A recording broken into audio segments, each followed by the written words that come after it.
déjà enregistré. Donc, vous n'avez pas besoin de faire l'enregistrement. Très bien. Donc, le sujet de notre masterclass d'aujourd'hui, c'est comment accélérer le changement dans votre organisation. Lorsqu'on va parler de changement, donc l'objectif, c'est de ne pas faire un changement, c'est juste pour changer, mais faire un changement, bien sûr, pour résoudre des problèmes et pour exceller. Donc, si on parle du contexte d'aujourd'hui, qu'après le Covid-19, bien sûr, après Covid-19. Donc, on est obligé de suivre euh, l'évolution surtout au niveau de la partie d'excellence et la partie digitale aujourd'hui, afin de rester, que la société reste compétitive, bien sûr. Donc, c'est juste, je vais désactiver le son pour ne pas avoir de dérangement.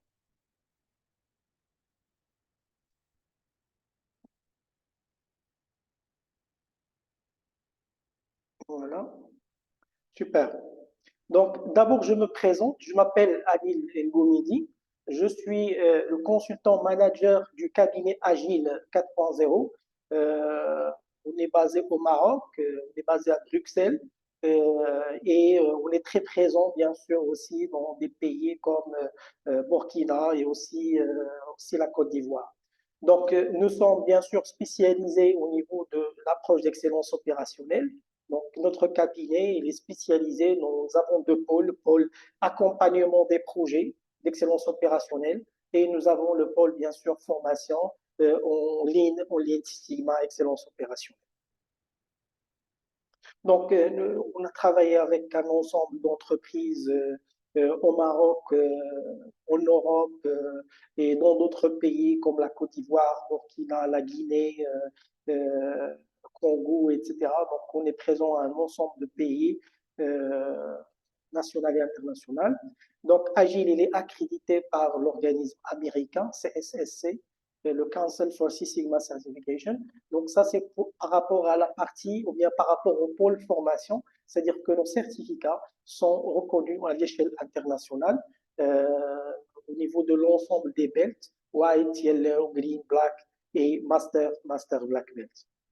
Donc, on a initié le contexte d'aujourd'hui, de 2024, que les entreprises, après principalement Covid-19, il y a un grand changement. Si vous êtes au courant qu'il y a beaucoup de changements, euh, que par exemple, aujourd'hui, euh, on est en train de faire une réunion ou bien de faire notre masterclass à distance en utilisant des moyens digitaux. On est en train de communiquer comme, soi-disant, comme on est dans une table de réunion ensemble. Donc ça c'est l'évolution d'aujourd'hui.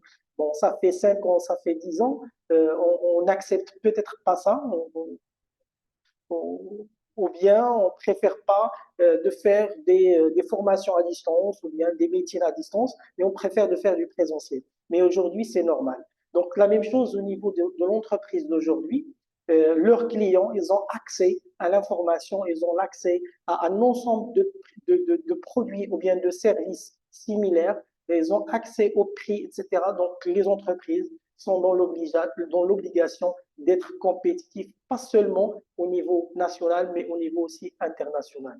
Donc, on dit que ceux qui n'avancent pas, ils vont reculer. Donc, c'est pour cela que la société doit viser, bien sûr, d'exceller et de viser d'un niveau d'excellence qui est élevé. Donc, il y a aujourd'hui des problèmes.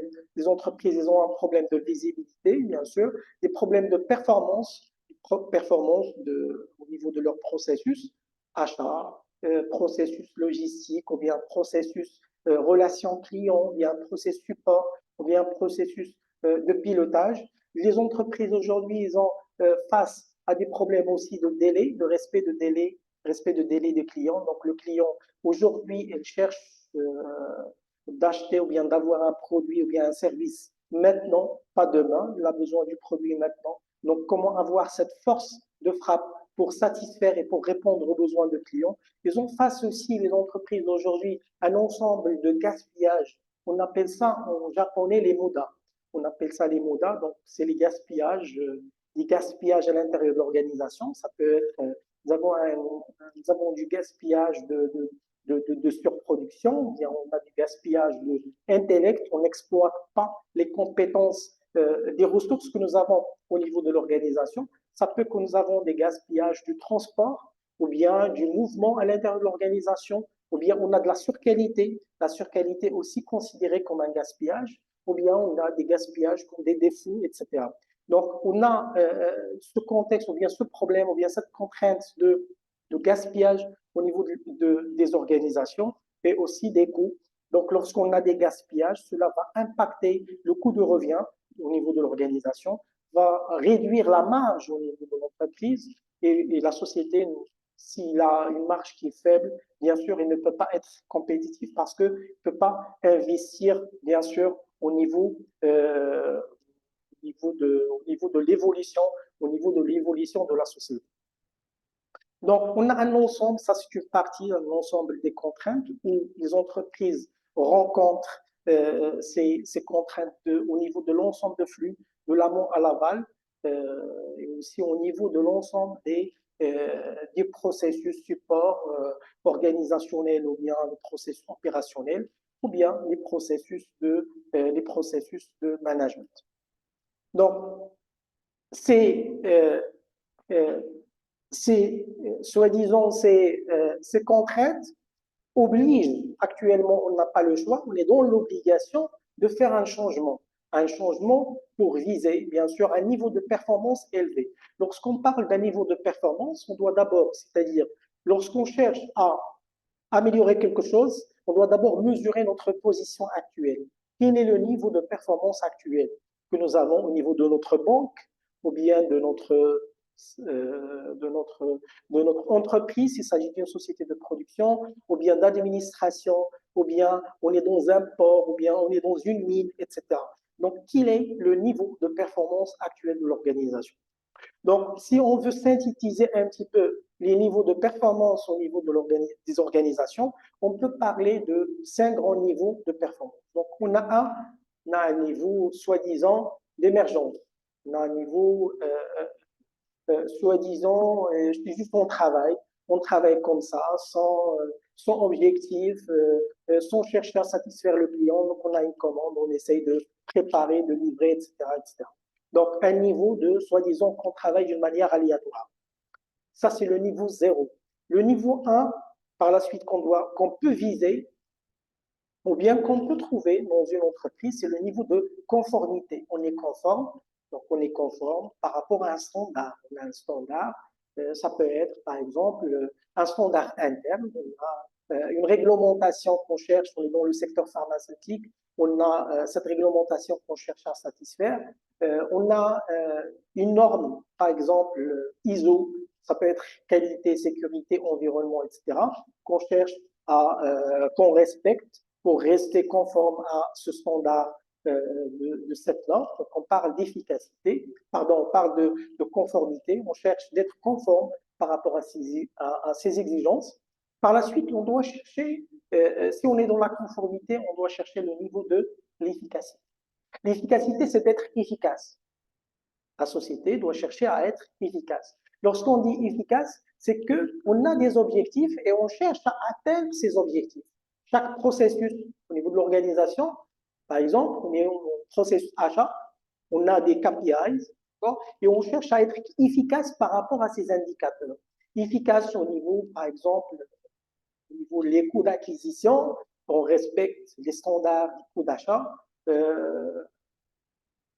conforme ou bien efficace par rapport aux indicateurs de le niveau de stock, efficace par rapport à la qualité des intrants qu'on a. Donc là, on parle de l'efficacité. Donc si on veut synthétiser l'efficacité, c'est que on cherche que nous avons des tableaux de bord, on a des indicateurs par processus et on cherche à atteindre ces objectifs. On n'a pas arrivé à atteindre ces objectifs, on doit lancer la logique de pensée, c'est-à-dire analyser pourquoi on n'a pas arrivé à atteindre ces objectifs, quand on analyse les causes et on met en place un plan d'action d'amélioration.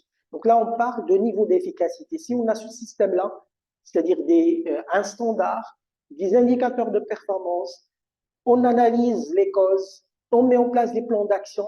Donc, on est dans le niveau de l'efficacité. Le niveau, on peut parler de niveau supérieur de l'efficacité, c'est le niveau de l'efficience.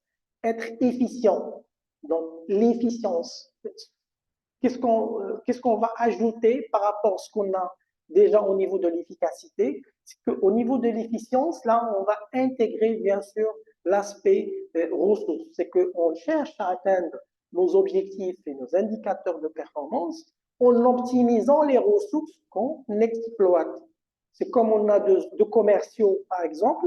Nous avons deux commerciaux. Les deux arrivent à atteindre leurs objectifs au niveau de chiffre d'affaires, mais un commercial parmi les deux, il donne plus de promotion, il donne plus de gratuité, il donne plus de cadeaux aux clients par rapport au commercial numéro 2. Donc, ce qu'on veut dire que le 2, il est efficient, le 1, il est efficace. D'accord? Donc, on cherche l'efficience, aussi on synthétise, on donne une synthèse à l'efficience, c'est l'atteinte de l'objectif en optimisant les ressources exploitées.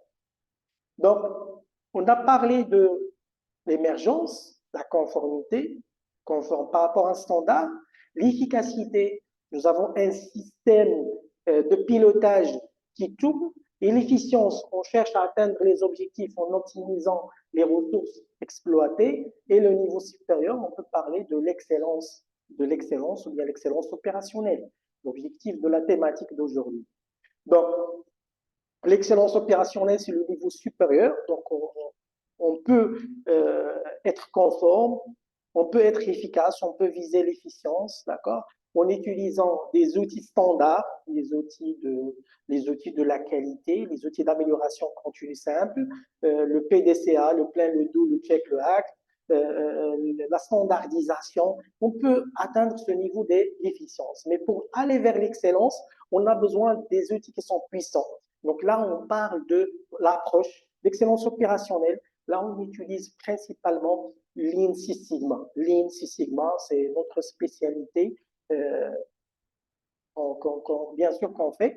Donc, l'excellence opérationnelle, on a besoin des outils puissants, c'est les outils, bien sûr, de Lean Six Sigma. Lean Six Sigma, c'est l'approche qui combine. L'objectif aujourd'hui, c'est de ne pas c'est pas pour vous expliquer principalement Lean Six Sigma, c'est pas l'objectif de masterclass d'aujourd'hui, mais c'est de parler de l'excellence opérationnelle. Ce que je peux vous dire par Lean Six Sigma, c'est la combinaison de deux approches. Il y a l'approche Lean, approche japonaise, approche Six Sigma, approche américaine. Donc, on a combiné les deux pour avoir, bien sûr, une méthode qui est puissante, qui nous permet de viser des niveaux d'excellence qui sont très élevés, afin d'accélérer, bien sûr, le flux, afin de réduire les gaspillages au niveau de l'organisation et afin d'atteindre un niveau de performance où il y a moins de défauts. Où il y a moins de défauts. Donc, lorsqu'on parle de 6 sigma, c'est le chiffre 6, 6 sigma. Donc, 6 sigma, 6 fois sigma. Donc, 6 sigma, c'est-à-dire que nous avons 3,4 DPO, 3,4 défauts par million d'opportunités. Défauts par million, par exemple, on est dans l'agroalimentaire, on va faire de la production des portions du fromage. Donc, sur 1 million de portions produites, d'accord, de fromage. Donc, on risque d'avoir 3,4 défauts, par exemple, si on parle d'un défaut de pesée. Donc, on a du surpoids, par exemple, de plus 1 gramme, cela considéré comme un défaut. Donc, on va avoir 3,4 portions de fromage qui contient des surpoids qui dépassent les 1 gramme de plus par rapport au poids standard. Donc, ça, c'est ce qu'on veut dire par un niveau de 6 sigma. C'est un niveau de performance qui est très élevé qu'on peut bien sûr viser. Le niveau, il y en a des sociétés qui visent les 3 sigma, il y en a des entreprises et des secteurs qui visent les 6 sigma, mais il y en a aussi des entreprises qui visent les 12 sigma. C'est-à-dire le niveau de 6 sigma aussi reste un niveau de catastrophique dans quelques secteurs d'activité, comme par exemple l'aéronautique et l'aérospatiale. Donc, on a parlé de Lean Six Sigma pour vous dire que pour viser ce niveau d'excellence opérationnelle, on est dans l'obligation d'utiliser des outils pas des outils standards d'analyse des problèmes, etc., qu'on utilise, mais c'est des outils puissants comme le Lean Six Sigma, qui se base sur, où il y a de la méthodologie des maniques, où il y a de la philosophie, où il y a un système, il y a la culture de mesure, il y a aussi l'approche statistique qu'on utilise au niveau de cette approche de Six Sigma. Donc, ce qu'on a présenté ici, c'est que qu'il y a des niveaux de performance, c'est-à-dire pour chaque entreprise, lorsqu'on veut améliorer l'entreprise, on doit d'abord positionner quel est le niveau actuel de la société. Est-ce qu'il est au niveau de conformité, au niveau de l'efficacité, ou bien on est dans l'efficience, etc., pour voir c'est quoi next step, bien sûr, c'est quoi les étapes qu'on va aborder, c'est quoi le feuille de route qu'il faut mettre en place, bien sûr, pour viser et atteindre ce niveau d'excellence opérationnelle. Donc, ça, c'est le contexte d'aujourd'hui. Donc, on parle on va essayer de donner une définition à l'excellence opérationnelle avec ses avantages. Donc, c'est quoi l'excellence opérationnelle? C'est quoi un système? Donc, là, on ne parle pas d'excellence, mais on parle d'un système d'excellence opérationnelle. Là, il y a beaucoup d'entreprises d'aujourd'hui qui sont au courant par l'approche Lean Six Sigma. Elles réalisent parfois des formations, réalisent parfois quelques projets de Lean Six Sigma, mais on peut dire que si on ne met pas un système, c'est que donc quelques mois après, on va revenir à notre état initial. On va oublier ce projet et par la suite, on va revenir à l'état au step 0. Pourquoi? Parce qu'on n'a pas un système. Donc, ce qui est important, c'est mettre en place le système organisationnel qui va nous permettre de faire tourner à chaque fois cette roue d'amélioration d'excellence opérationnelle. La mise en place de systèmes d'excellence opérationnelle avec les personnes qui vont dynamiser ce système, avec quel référentiel on va utiliser, c'est quelle méthodologie on va mettre en place, bien sûr pour rester toujours bien sûr dans l'amélioration au niveau du Kaizen, l'amélioration continue. Donc, ça, c'est l'importance de la mise en place d'excellence opérationnelle. Donc, c'est comme vous voyez devant votre écran, donc, système d'excellence opérationnelle, approche structurée, mise en place au sein des organisations afin d'améliorer, de maintenir des niveaux élevés de performance, d'efficacité, d'efficience et de qualité de ces opérations. Donc, ce système vise à créer une culture organisationnelle axée sur l'amélioration continue. Donc, si vous avez remarqué, on cherche à changer le mindset au niveau de l'organisation. C'est-à-dire la manière comment on va aborder les problèmes, comment d'abord on va identifier, et comment on va traiter, et comment on va classer, et comment on va analyser, et comment on va déclencher les chantiers d'amélioration. D'accord? Donc ça, pour mettre en place ça au niveau de l'organisation, on a besoin de changer notre mindset, on a besoin de mettre en place cette culture, d'accord, organisationnelle qui va nous permettre bien sûr d'avoir un système, d'accord, un système qui tourne. C'est-à-dire chaque jour nous avons un petit changement, nous avons des petites améliorations chaque jour, mais c'est des améliorations en continu, c'est des améliorations qui ne s'arrêtent pas. C'est pas un projet de 1 mois, 2, 3 mois et après on va s'arrêter, mais c'est de l'amélioration.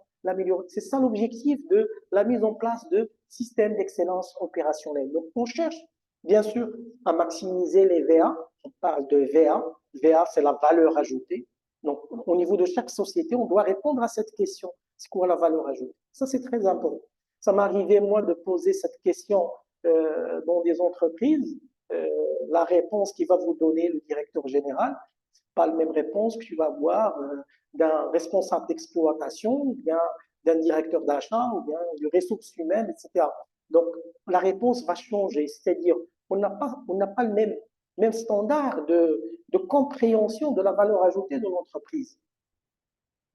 Pour répondre à cette question, on va répondre tout simplement, ça c'est le standard de Lean, le standard de système TPS. Donc, pour répondre, c'est quoi la valeur ajoutée de notre organisation? Donc, les Japonais donnent euh, une bonne réponse à cette question, c'est quoi la valeur ajoutée. Donc, la définition, c'est ce que le client, il est prêt à payer. Ce qui paye le client, c'est ça le VA.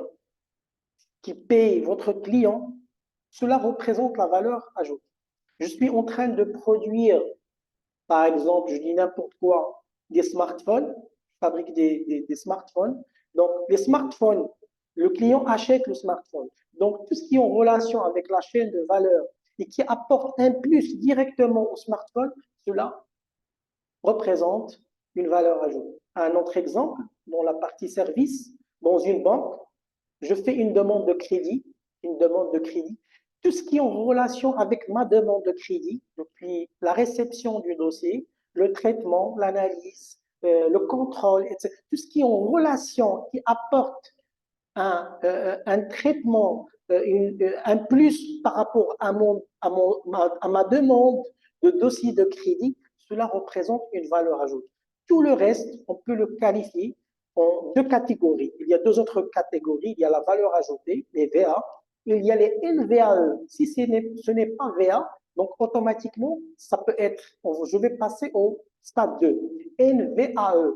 NVAE, c'est la non-valeur ajoutée exigée. Ça peut être une non-valeur ajoutée, mais il est exigé. C'est-à-dire, je suis dans l'obligation de mettre ça pour réaliser la valeur ajoutée. Donc, on peut parler de NVAE, comme le respect de la réglementation, le respect des normes, euh, parfois des formations, etc. On peut les classer en tant que NVAE. Troisième catégorie, c'est la non-valeur ajoutée, c'est-à-dire les MUDA ou bien les gaspillages qu'on doit, bien sûr, éliminer complètement. Bien, donc on a parlé de quelques avantages comme maximiser les VA, minimiser les gaspillages, assurer une gestion efficiente. Donc il y a beaucoup des avantages, bien sûr, au niveau de l'organisme, de mettre en place ce système d'excellence opérationnelle. Ça nous permet d'innover.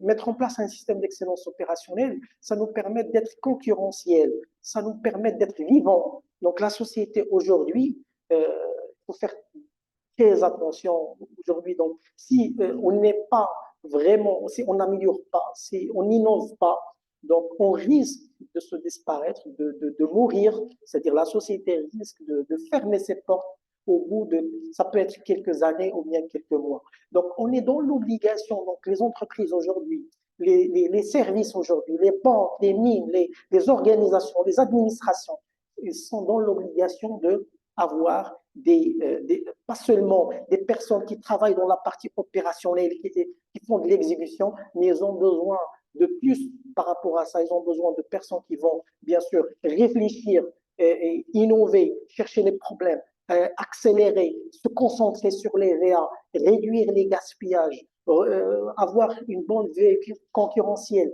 etc. Donc, on est dans l'obligation, bien sûr, d'avoir ce système-là qui va nous organiser ces tâches et ces opérations au niveau de l'entreprise. On n'est pas obligé de mettre en place un système d'excellence opérationnelle parfait dès le début. On commence après et c'est l'effet de la boule de neige. On essaye bien sûr d'améliorer au fur et à mesure.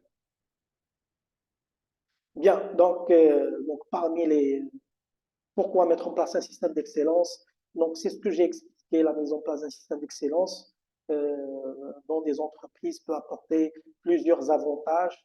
Il permet d'identifier, d'analyser, d'optimiser les processus. Donc, on analyse les processus, on analyse les flux de l'amont à l'aval, euh, de, de, de, de, de l'achat, approvisionnement, euh, transformation, bien réalisation, bien service, stockage, livraison, si on parle d'un produit, et si on parle d'un service, c'est la même chose, analyser le flux demandé par le client depuis la demande jusqu'à livraison. Donc, analyser les processus afin d'améliorer la performance et réduire les coûts, réduire les délais. L'élimination et chasser les gaspillages au niveau des processus. On cherche les gaspillages qu'on a au niveau des achats, les gaspillages qu'on a au niveau de la production, on a au niveau de le contrôle, par exemple, si on contrôle un dossier de crédit, les gaspillages que nous avons au niveau de la partie marketing, ou bien au niveau de la partie ressources humaines, ou bien c'est-à-dire au niveau de l'ensemble des processus, on essaye de faire remonter, d'accord, les contraintes et les problèmes que nous avons au niveau de l'organisation. Donc, parmi aussi les avantages, c'est l'efficacité opérationnelle pour avoir une augmentation de la production. Cela nous permet bien sûr d'améliorer notre capacité, notre force de frappe au niveau de la production. Un système opérationnel aussi nous permet de mettre en place des mécanismes de mesure de suivi de performance. Bien sûr, certes, un système nous permet de mettre en place l'ensemble des les bons KPIs. Parfois, ça c'est un problème aussi qu'on trouve au niveau des entreprises, c'est qu'on trouve des indicateurs non adaptés par rapport au processus. Pourquoi? Parce qu'en général, euh, on cherche dans l'Internet, lorsqu'on met en place par exemple un système qualité, on dit au niveau des ressources humaines, quels sont les indicateurs qu'on trouve dans d'autres sociétés, on essaye de faire de la même chose. Donc, et ça, c'est pas de l'excellence opérationnelle. Donc, c'est un bon début. C'est-à-dire, si la société elle a déjà mis ça, c'est bien. C'est un bon départ. Déjà, avant, on n'avait pas d'indicateurs, on n'avait pas de KPIs. Maintenant, on a des KPIs. Mais par la suite, il faut améliorer.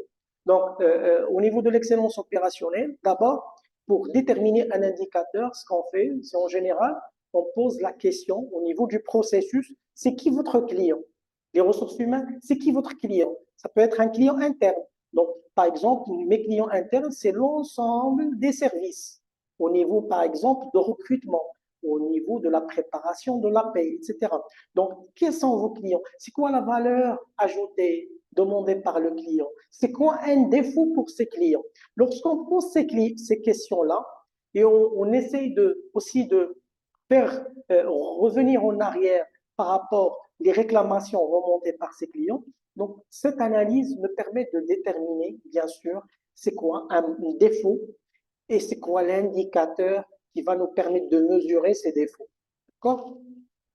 Donc, il y a bien sûr cette démarche qu'on utilise pour déterminer les bons indicateurs. Lorsqu'on détermine les défauts, on peut déterminer le niveau de sigma.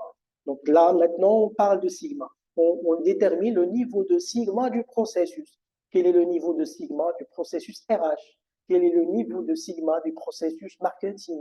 Quel est le niveau de... Comme ça, on détermine par la suite quelle est, soi-disant, quelle est la contrainte. Quelle est la contrainte au niveau de l'entreprise? La contrainte se trouve où exactement? Parce qu'aujourd'hui, avec les indicateurs classiques qu'on utilise, on ne peut pas classer la performance des processus. Quel est le processus le plus performant? Donc, par exemple, au niveau de la production, on parle de la productivité. Ça peut qu'on parle de TRS ou bien on parle de le tonnage réalisé, par exemple. Et au niveau des achats, on parle de l'indicateur, l'optimisation des coûts. Donc, ce sont deux indicateurs qu'on ne peut pas comparer. On ne peut pas dire que la production, elle est moins performante que les achats. On ne peut pas dire ça parce que deux indicateurs incomparables. Mais lorsqu'on standardise la manière de détermination d'indicateurs, par exemple, lorsqu'on parle de niveau de sigma, cela me permet de bien classer, bien sûr, la performance du processus.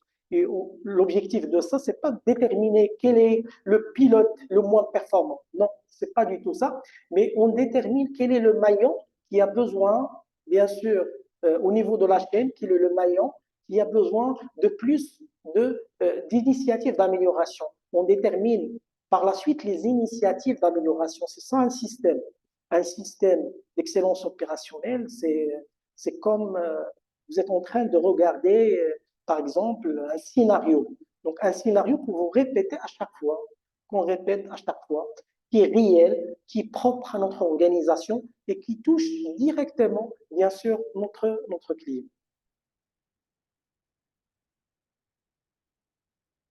Donc, on parle euh, c'est parmi les avantages aussi de système d'excellence opérationnelle, c'est la participation active et l'engagement des employés. C'est-à-dire que tout le monde va participer au niveau de l'amélioration continue. Pas seulement les responsables, mais aussi les middle management, les superviseurs, les chefs d'équipe, les opérateurs. Tout le monde est concerné par le système d'excellence. Tout le monde est concerné par l'amélioration. Donc, tout le monde participe à faire exceller l'entreprise par rapport, bien sûr, à la vision par rapport à la stratégie communiquée par la direction générale. Donc, en résumé, un système d'excellence opérationnelle vise à créer une organisation qui est performante, agile, centrée sur la qualité et centrée sur la satisfaction de clients. Et ça, c'est très, très important.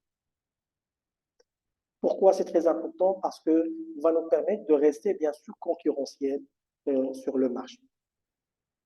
Maintenant, on a compris le contexte, comment classifier la performance de l'organisation, au niveau de quel niveau, 1, 2, 3, etc. On a compris c'est quoi l'excellence opérationnelle, c'est quoi les avantages de l'excellence opérationnelle. Les troisième chapitre, on parle on est conscient par rapport à la mise en place de l'excellence opérationnelle, mais c'est quelle démarche, quelles sont les étapes qu'on va suivre pour mettre en place cette approche d'excellence opérationnelle. Donc, ça, c'est l'objectif de chapitre numéro 3. Donc, agile, se basant sur ces plusieurs années d'expérience, sur les accompagnements que nous avons déjà réalisés, pour faire synthétiser une démarche qui représente la réalité des entreprises, bien sûr, qui est simple à appliquer au niveau des organisations, et bien sûr qui donne ses résultats d'une manière qui est, bien sûr, d'une manière qui est excellente. Donc, notre approche, c'est l'approche DCDP, DC diagnostic, c'est la construction, donc c'est construire la démarche, conception, parler conception, donc diagnostic, conception, c'est déploiement, le déploiement de la démarche, déployer la démarche, et P, c'est projet et performance, DCDP. Donc, ce sont 4 phases, DCDP, 4 lettres, 4 phases. La première phase, c'est-à-dire pour mettre en place un système, on commence d'abord par la réalisation d'un diagnostic. Donc, je vais parler en général, après on va zoomer un petit peu par la suite. Donc, diagnostic global et cadrage de la démarche. Donc, des réunions avec le top management, les principaux responsables, des visites terrain, etc. Donc, cela, ça nous permet de réaliser un diagnostic réel qui nous permettent par la suite de faire remonter un ensemble de pistes de progrès. Donc, on fait un diagnostic. Donc, ça, c'est la première phase. Après, on va zoomer sur ce qu'on va faire au niveau du diagnostic. La phase 2, la construction, il y a la conception de la démarche. Donc, c'est-à-dire, ce que vous pouvez comprendre ici, c'est que la démarche, ou bien les éléments de progrès qu'on va faire, cela dépend en fonction du diagnostic, en fonction des éléments d'entrée. Ça peut être 2 entreprises du même secteur, ou bien des entreprises concurrentielles, des entreprises de télécom. On peut parler des 2 entreprises de télécom, par exemple, on parle de Orange, on parle d'autres sociétés de télécom que nous avons, par exemple, et on peut dire que par rapport à ces 2 entreprises, ce n'est pas le même système qu'on va faire, parce qu'ils n'ont pas les mêmes problèmes, bien sûr. Donc, c'est ça l'objectif de diagnostic. La phase 2, c'est la construction, ou bien la conception d'un système adapté aux réalités de l'entreprise. La phase 3, c'est le déploiement, c'est-à-dire on a déjà le système, par la suite on va commencer à utiliser, on va faire tourner le système au niveau de l'ensemble des processus. On va faire tourner, on va commencer à adopter, à voir et ajuster. Il y a des ajustements par la suite qu'il faut faire. Donc, on va faire les ajustements nécessaires du système. Donc, ça, c'est la phase numéro 3. La dernière phase, c'est par la suite la démarche d'amélioration, des initiatives d'amélioration. Donc, démarche d'amélioration, c'est-à-dire, on a déterminé les initiatives ou bien les problématiques, des projets d'amélioration, mais quels sont les outils qu'on va utiliser? C'est quelle démarche on va suivre? Quelles sont les étapes pour faire des améliorations? Donc là, c'est ce qu'on va faire au niveau de la phase 4. Donc, un, c'est diagnostic pour déterminer les gisements. Deux, la conception de système.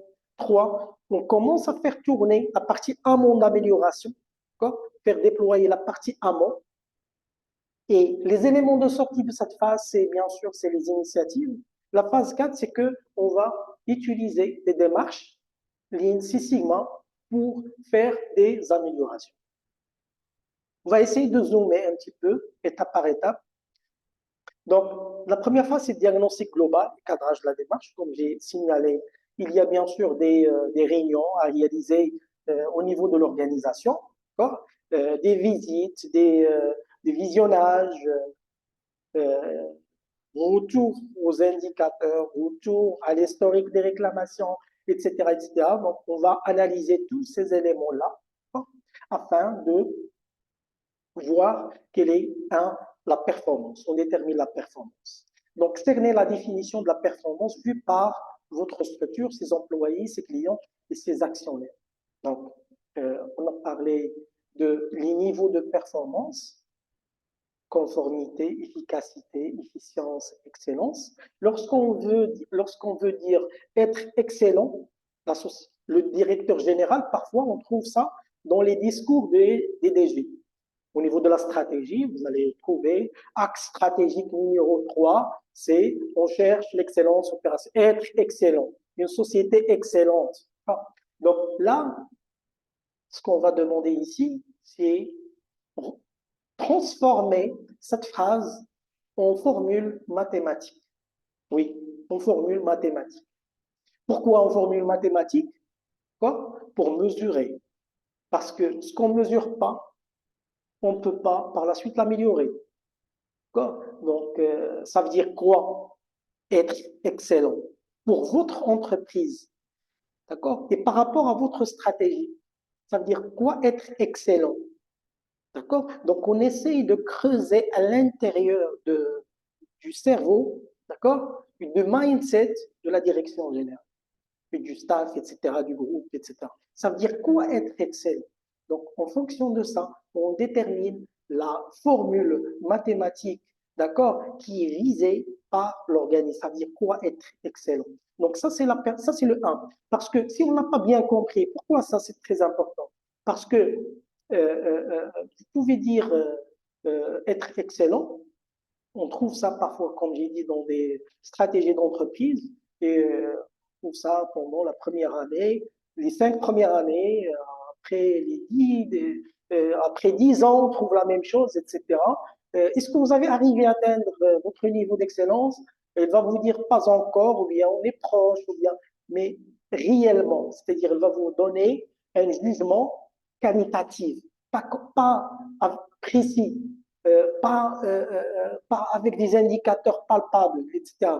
Donc ça, c'est très important, c'est déterminer quel est le niveau de performance, ça veut dire quoi? Excellent. Ça, c'est très, très important. En fonction de ça, en fonction de cette formule d'excellence, on cherche à atteindre un niveau de qualité de produit, par exemple, ou bien de service, plus on cherche à atteindre un niveau de coût bien maîtrisé, plus on cherche à atteindre un niveau de fidélisation je sais pas, de personnel en interne, bien un niveau de digitalisation, bien d'automatisation, bien. Donc, on détermine c'est quoi être excellent. En fonction de ça, de cette équation, on détermine les leviers. On passe à l'étape 2. On est toujours au niveau du diagnostic. Hein. Donc, on passe à l'étape 2, c'est les leviers. Identifier les gisements de progrès et d'amélioration de la performance. C'est-à-dire, on dit, pour arriver à améliorer le niveau de qualité, c'est quoi? Quels sont les gisements, d'accord? Quels sont les gisements de performance nécessaires qu'on doit aborder? C'est-à-dire, quels sont les chantiers, quels sont les leviers, là, on doit toucher pour réduire, par exemple, les coûts. Quels sont les leviers qu'on va par la suite manipuler pour toucher les prix? D'accord? Est-ce qu'on va toucher au niveau des achats? On va toucher au niveau le chasser les gaspillages au niveau interne. Donc, c'est quoi les leviers d'amélioration? Donc, on détermine les leviers d'amélioration au niveau par rapport à la définition de la performance. Et par la suite, 3, on va confirmer les outils Lean Six Sigma qui sont appropriés à bien de déterminer les gisements d'amélioration de la performance sédentique. Donc, je pense que vous avez compris un petit peu le scénario. 3, les outils. Donc, j'ai déterminé l'excellence, l'équation, je détermine les leviers au niveau de la formule et par la suite, je vais sélectionner les outils Lean Six Sigma que je vais utiliser pour, bien sûr, atteindre ou pour améliorer les leviers ou bien les gisements d'amélioration afin d'atteindre, bien sûr, l'excellence et l'objectif qui est déjà prédéfini. Performance, levier, outils. Donc, ça, c'est au niveau de la première phase. Donc, si on termine déjà la première phase, donc, soi-disant, on peut dire on a bien compris la vision de l'entreprise, la direction générale, on a bien compris c'est quoi l'excellence opérationnelle, on a bien compris les problématiques qui se trouvent au niveau de l'entreprise. Problématique numéro 1, prioritaire, parce qu'il y a beaucoup de problèmes, mais c'est quoi la priorité? Donc, on a bien déterminé par la suite l'équation mathématique de l'excellence et on a déterminé les leviers d'amélioration par partie de l'équation. Et par la suite, on a aussi sélectionné, on a déjà sélectionné les outils Lean Six Sigma parce que les outils de Lean, il y a des centaines des outils Lean, on ne peut pas les utiliser ensemble, mais on va sélectionner les outils qui sont adaptés par rapport à notre chemin, par rapport à nos gisements, par rapport à nos leviers d'amélioration. Donc ça, c'est la synthèse de cette première phase de diagnostic. Je vais essayer un petit peu d'aller rapidement pour ne pas vous prendre plus de... On a planifié 45 minutes de présentation maximum. Donc, la phase 2, c'est la construction. On a dit, on va faire la conception de système. On va faire de la conception de système. Donc, faire la conception de système. Donc, on a bien compris le contexte, les objectifs, etc., les gisements, les outils. Maintenant, c'est quoi le système qu'on va mettre en place? Donc, le système repose sur 3 piliers. Un système de pilotage. Comment on va piloter déjà ce système? Le système qu'on va mettre en place, comment on va le piloter? On a besoin de pilotage du système. 2, on a besoin d'un référentiel Lean Six Sigma.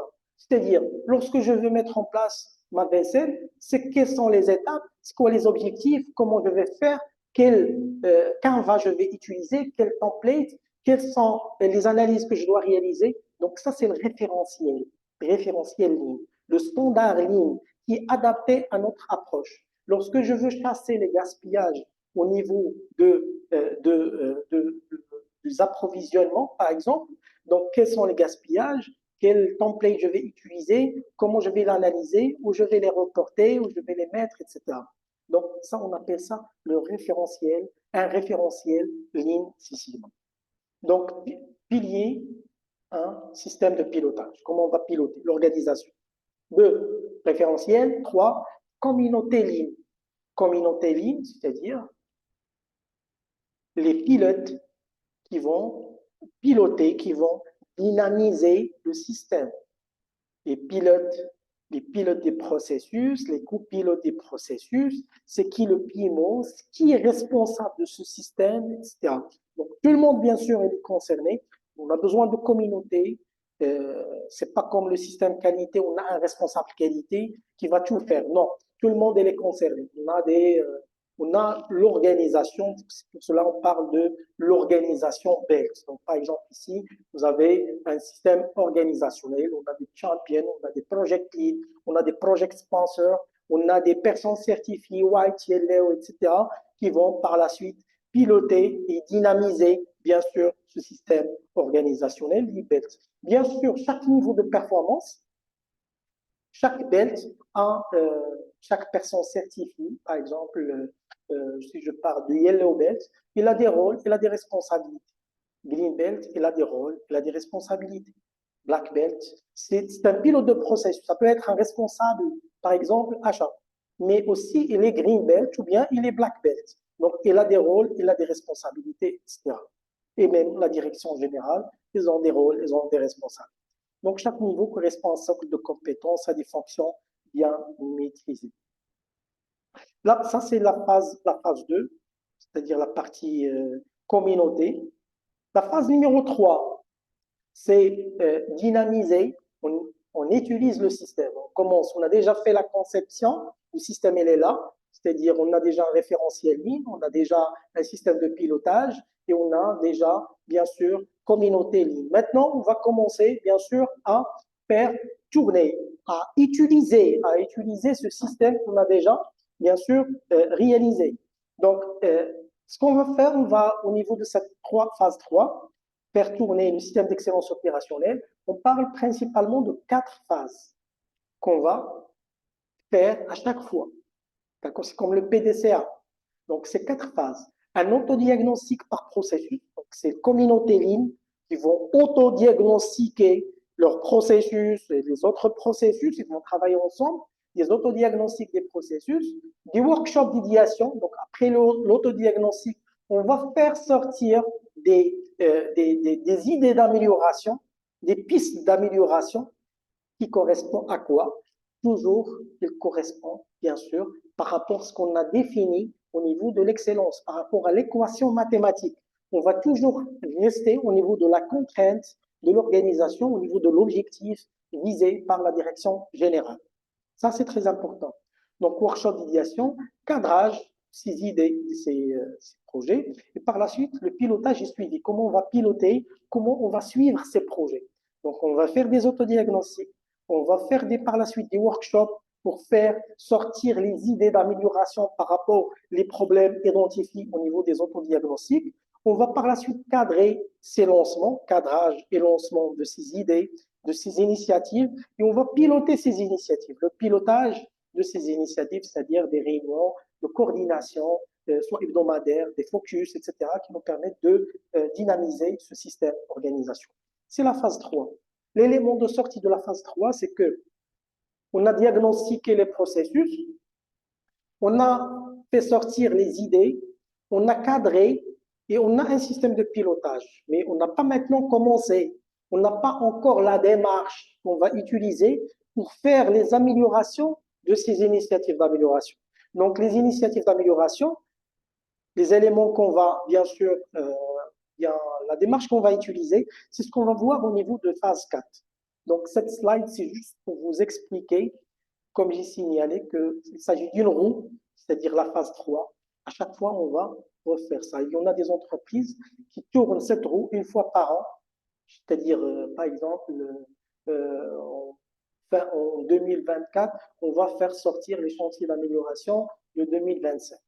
On va faire des autodiagnostics, on va prioriser, on va chiffrer, sortir des feuilles de route, mettre en place un système. Et les pilotes ils vont travailler sur ces initiatives pendant 2025. Il y en a qui travaillent, vont tourner ça 2 fois par an, c'est-à-dire des projets de S1, semestre, premier semestre, projet de deuxième semestre, etc. Donc cela dépend de l'activité de l'entreprise et le degré d'implication du personnel, etc. Donc, pilotage est suivi. Donc, le pilotage est suivi. On est toujours au niveau de la phase 3. La phase 4, comme il signalé. Donc, on a les initiatives d'amélioration. Donc, quelles démarches je vais utiliser? Donc, il y en a plusieurs démarches. Donc, cela dépend de l'ampleur du problème. Est-ce qu'il s'agit d'un problème simple ou bien il s'agit d'un problème qui est compliqué? Donc, un problème simple que je peux résoudre dans une semaine, je vais utiliser une démarche Kaizen. Une démarche Kaizen, amélioration continue, qui se compose de 4-5 étapes. Dans une semaine, je vais résoudre le problème. Mais là, il s'agit d'un problème compliqué. L'enjeu économique, il est important. Donc, qu'est-ce que je vais utiliser? Le Kaizen, ça ne marche pas. Quelle démarche je vais utiliser? Je vais utiliser la méthode DMAI, Define, Measure, Analyze, Improve, Control. Donc, ces démarches qui se composent de 5 étapes, définir, je vais comprendre le problème, l'initiative d'amélioration, je vais reconstituer l'équipe de travail qui va travailler sur le problème, qui va travailler, c'est qui le sponsor, qui est le project mentor, qui est le project lead, etc. Phase 2, lorsque je vais bien définir et comprendre le problème, je vais passer à la phase 2, mesurer le problème. Mesurer, par exemple, je parle d'un problème de délai de livraison. Nous avons des réclamations au niveau de délai de livraison. Donc, je vais définir c'est quoi un problème, ça veut dire c'est quoi un défaut de délai de livraison. Ça veut dire quoi un problème de délai de livraison. C'est lorsque je livre le client après 15 minutes ou bien après 30 minutes, ou bien après une journée, ou bien après 3. Ça veut dire quoi? Un délai de livraison non accepté par le client. C'est quoi un défaut? Donc, je vais définir ça, d'accord, au niveau de la phase define. Je vais reconstituer l'équipe, réaliser ma charte de projet. Donc, il y a un ensemble d'éléments que je peux mettre en place au niveau un ensemble d'outils que je peux utiliser au niveau de cette phase de define. Ensuite, je passe à la phase 2, la phase mesurée. C'est mesurer ce délai de livraison actuel, le délai actuel que nous avons. Nous avons un délai de livraison. Ou bien nous avons, par exemple, un délai de paiement des fournisseurs. On a des problèmes au niveau du paiement des fournisseurs. Les fournisseurs réclament leur délai de paiement. Donc, je vais mesurer un échantillon, je vais prendre un échantillon, je vais revenir à l'historique, je vais déterminer quel est le délai de livraison pour un échantillon, un échantillon des fournisseurs. Je vais utiliser des statistiques, je vais analyser la performance actuelle, je vais déterminer la capacité, la normalité, etc. Donc ça, c'est l'objectif de la phase mesurée. 3, je vais analyser pour déterminer quoi? Je vais analyser les datas, je vais analyser les réclamations, je vais analyser le process actuel, je vais regarder les MODA, etc., pour déterminer quelles sont les causes, d'accord, les causes racines de ce problème, les causes qui me permettent d'avoir un délai non accepté par le client. C'est quoi ces causes? Donc, je vais essayer de déterminer cause 1, cause 2, cause 3. C'est l'objectif de la phase analysée. Improve, c'est que je vais planifier, j'ai déterminé les causes dans la phase 3, je vais planifier et je vais mettre en place les actions d'amélioration. Planifier, mettre en place les actions d'amélioration, c'est l'objectif de la phase Improve. Et par la suite, contrôler, c'est que je vais remesurer dans cette phase pour voir la pertinence des actions que j'ai mises en place, que j'ai arrivé à atteindre l'objectif, oui ou non. Donc, benchmark, j'ai arrivé à atteindre l'objectif au niveau de délai de livraison, ou bien au niveau de délai de paiement des fournisseurs, ou bien de nombre de défauts que j'ai, etc.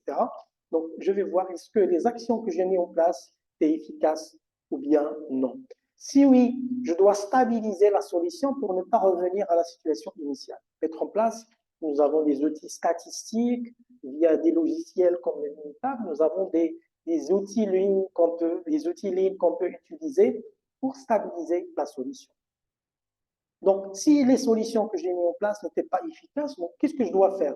Je dois reanalyser. Ça peut que je n'ai pas bien cadré le problème, et ça peut que je n'ai pas bien, ça peut être que mes datas ou bien les données que j'ai ne représentent pas la réalité. En ce moment-là, je dois remesurer, ou bien l'analyse des causes n'a pas été bien faite. Donc, ça, c'est la méthodologie, bien sûr, des MAIC que je vais utiliser au niveau des initiatives d'amélioration, au niveau de le système d'excellence opérationnelle. Si vous avez remarqué qu'il s'agit d'une chaîne qui se compose de 4 phases, comme on a signalé ici. Donc, on a principalement 4 phases: DCDP, diagnostiquer pour bien comprendre, conception de système. D'accord? Ensuite, je vais commencer à faire tourner pour déterminer l'excellence ou bien les initiatives d'amélioration. Et par la suite, la dernière phase, c'est que je vais prendre ces initiatives et je vais les améliorer selon la méthodologie Kaizen, selon la méthodologie des MAIC ou bien la méthodologie des FSS. Donc, ça, c'est le système, bien sûr, que Agile utilise et mis en place au niveau des organisations afin que la société avoir cette culture et ce mindset d'amélioration continue, d'innovation et pour viser, pour atteindre un système d'excellence opérationnelle. Donc, sur ce, la présentation, donc on a fait le tout par rapport à la présentation. Donc, maintenant, je laisse le temps si vous avez bien sûr des questions à poser.